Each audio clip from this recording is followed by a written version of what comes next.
Bien, je vais faire le commentaire de l'exercice, des exercices sur la chenille processionnaire du pin. Commentaire et peut-être, oui, un peu de cours aussi. Alors, c'est un exercice que j'ai proposé au quatrième, mais aussi au sixième, mais accompagné. Les sixièmes qui étaient présents, parce qu'il est trop dur pour les sixièmes. Donc, accompagné, ça veut dire que on l'a fait ensemble. Donc, je vais faire le commentaire. Dans notre région, on connaît la chenille processionnaire. Normalement, vous l'avez tous vu, ou alors vous avez vu ces cocons. C'est des masses blanches qui se trouvent au sommet des pins, et seulement des pins. Parce que dans les copies que j'ai déjà presque fini de corriger, pour les quatrièmes, je lis que la chenille va s'attaquer aux autres arbres. Non, c'est impossible. Elle s'attaque au pin. Et puis c'est tout. Elle est spécialisée dans le pin. Quoi d'autre? La première question a causé de gros problèmes parce qu'on ne comprend pas déterminer comment évolue l'aire de répartition. Aire de répartition. C'est là où se trouve la chenille. L'aire, c'est une surface. Répartition, ben, c'est là où elle se développe, où elle vit. Alors l'aire de répartition en 79, c'est en rose. L'aire en 2006 et 2014, c'est un peu à Paris. Et puis ça a gagné en périphérie. Ça a gagné surtout vers le nord. Ça a traversé la Loire. Ça a gagné dans les montagnes. Ici, c'est les Alpes. Ici, c'est l'Italie. C'est les Alpes. Ici, c'est l'Espagne. Donc, c'est les Pyrénées. La tache blanche au milieu de la France, c'est le Massif central qui est plutôt froid et en altitude. Donc, la chenille s'attaque aussi au Massif central. Alors, pourquoi? Parce que le climat se réchauffe. Il lui faut quand même des températures clémentes. Donc voilà, une mauvaise interprétation du mot évoluer. Évoluer, ben, ça veut dire c'est soit augmenter, ça aurait pu être diminuer, régresser, et ça pourrait être, ça n'a pas changé. Là, on voit que ça a changé.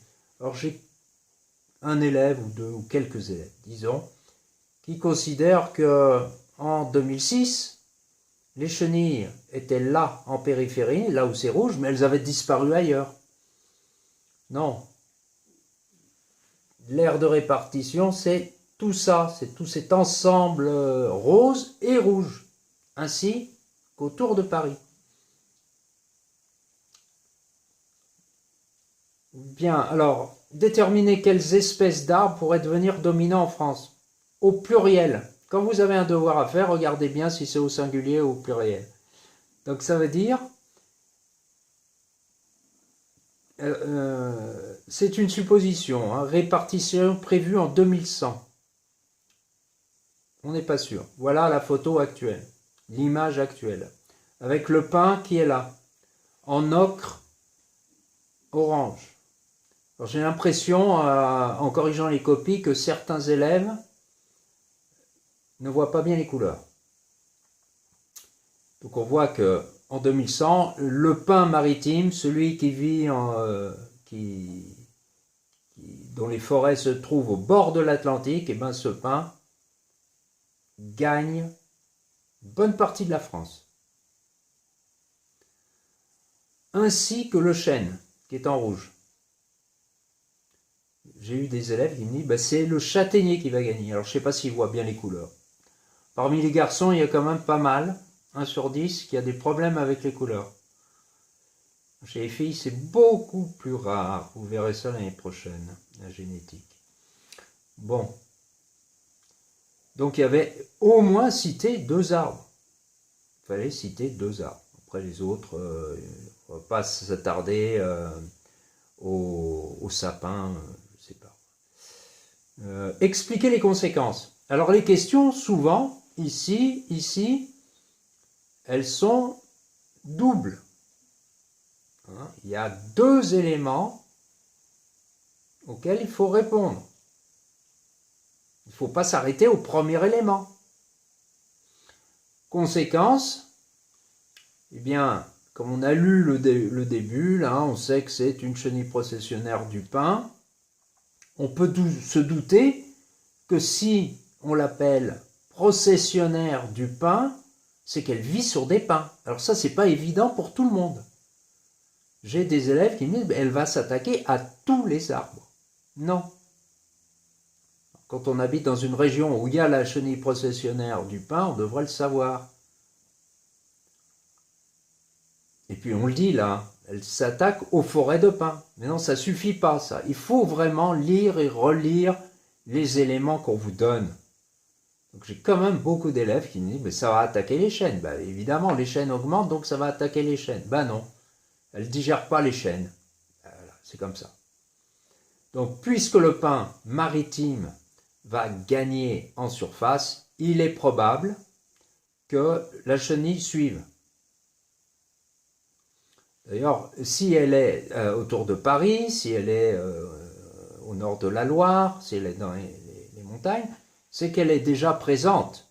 Alors peut-être pas sur des arbres sur l'arbre qu'on appelle pin maritime, mais sur d'autres pins. Il y a de nombreux pins quand même, espèces de pins. Donc elle est déjà là, de toute façon. Alors sa population risque d'augmenter encore plus. Face à cette invasion, différentes techniques de lutte sont envisagées dont la pose de nichoirs à mésanges. Alors là, on vous dit que la mésange mange beaucoup de chenilles processionnaires du pain. Alors, peu importe les chiffres, il y en a qui se cassent la tête, il y a un signe, là il faut faire des calculs. Non, il n'y a pas de calcul à faire, d'ailleurs c'est complètement exagéré. 24 insectes à la minute. Où est-ce qu'elle va les mettre, ces insectes? Dans son petit ventre. Alors, ça digère très vite, une mésange. 24 insectes à la minute, ça je le crois très ponctuellement quand elle nourrit ses petits. Après, elle s'arrête. Comment s'appelle? Là aussi, alors très peu d'élèves ont trouvé la question qu'on pose ensuite. Préciser comment est appelé ce type de lutte. Alors, donc, cette technique de lutte, c'est ne pas utiliser d'insecticide. Par contre, on va utiliser un animal qui va manger les chenilles. Eh bien, ce type de lutte s'appelle une lutte naturelle, ou une lutte biologique, ou une lutte écologique. Enfin, il y a différentes façons de l'exprimer. Vous savez très bien qu'il y a deux sortes de façons de se débarrasser des animaux qui nous ennuient, des insectes, pardon, qui nous ennuient, c'est la voie chimique et la voie naturelle. Puis il y a, entre les deux, il y a des voies semi-naturelles. Bon. On va voir simplement, on considère ces deux voies. Donc on pourrait imaginer qu'on asperge d'insecticides toutes ces forêts. C'est ce qu'on fait aussi, dans certains cas. Ou bien on peut utiliser l'oiseau. Bon, donc ce sujet ne me plaît pas tellement, mais j'ai trouvé que ça. Et là, je vais essayer de faire un commentaire de ce que je pense de ce sujet. Là, la chenille processionnaire est présentée comme un insecte dangereux, embêtant pour l'homme, ce qui est vrai. Mais si c'est pour vous faire comprendre que les milieux naturels doivent être protégés et que l'homme intervient trop sur la nature, c'est loupé.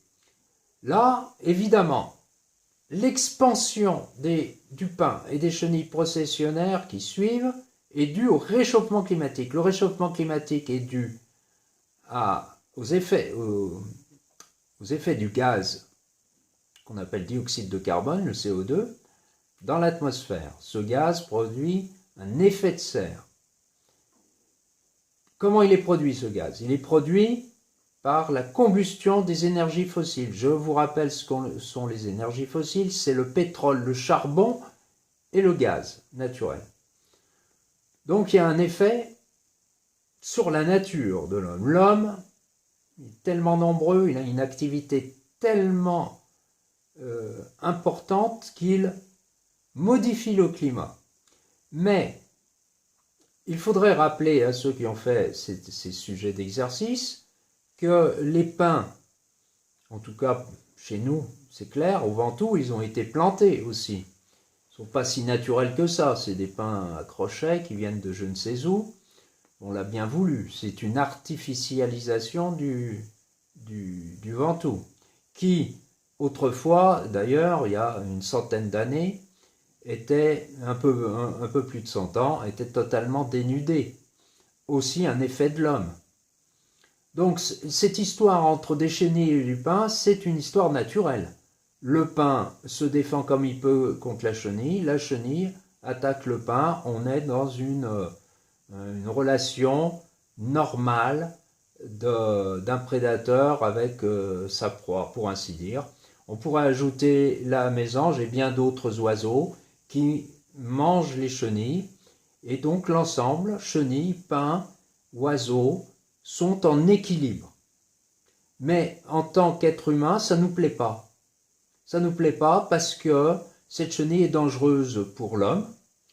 Elle crée des démangeaisons. Elle peut être très dangereuse si ses poils entrent dans les yeux. Elle est très dangereuse pour les chiens. Donc, problème avec le tourisme. Problème aussi pour les exploitants de forêt, qui eux sont payés à la masse de bois qu'ils vendent, et cette chenille fait baisser la production de bois. Donc encore l'intérêt humain. En fait, dans cette histoire, l'homme est au centre, ce qui est très préjudiciable quand on s'intéresse aux équilibres naturels. L'homme devrait intervenir le moins possible. Est-ce que c'est possible? Ça, je ne sais pas. J'en doute. Mais voilà, c'est une histoire qu'on raconte qui n'est pas naturelle du tout. Le fait, d'abord, que premièrement, qu'il y a un réchauffement climatique, c'est pas naturel. Que le pain gagne, vraiment, je peux pratiquement être sûr d'affirmer que c'est pas naturel non plus. Vous savez que le pin ici dans les Landes, c'est une plantation qui date de Napoléon III. Vous savez pas, c'est artificiel. Ici, il y a une forêt artificielle. Alors, plantée avec du pin maritime, qui produit énormément, très vite, il pousse très vite. Et voilà, c'est un effet de l'homme. Le fait de fabriquer des nichoirs, pourquoi? C'est une intervention aussi. Le nichoir va permettre à la mésange d'avoir plus de petits. Ces petits ne vont pas être mangés par des prédateurs. Ces petits sortiront du nichoir quand ils seront assez grands. Donc on aura beaucoup plus de mésanges. Donc on intervient à tous les niveaux. Est-ce que vraiment c'est ça l'écologie? Je ne pense pas. L'écologie, ce serait plutôt la politique du laisser-faire. Donc voilà, ça c'était la correction donc, de ce devoir pour les quatrièmes. Et puis un commentaire qui peut être aussi écouté, et puis qui peut être aussi intéressant pour les élèves de 6e, bien que ce soit quand même assez compliqué. Mais une fois expliqué, je pense que c'est accessible. Donc, dernier conseil à propos du travail à la maison, il faut continuer à travailler. 3 mois sans cours en présentiel, c'est quand même préjudiciable. Il faut être sérieux. J'ai quand même beaucoup d'élèves qui ont fait cet exercice, continuez à les faire, même si le coefficient est 0, donc il n'y aura pas de notes ce 3e trimestre. Mais il y aura des compétences des compétences et des observations qui seront faites par les professeurs. Donc, que penser d'un élève qui ne rend pas ses devoirs? C'est un manque de sérieux.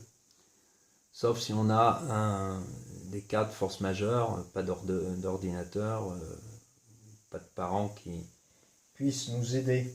Donc, du sérieux jusqu'au bout, de façon à avoir le bon niveau en troisième pour les quatrièmes, et le bon niveau pour les cinquièmes, les futurs cinquièmes.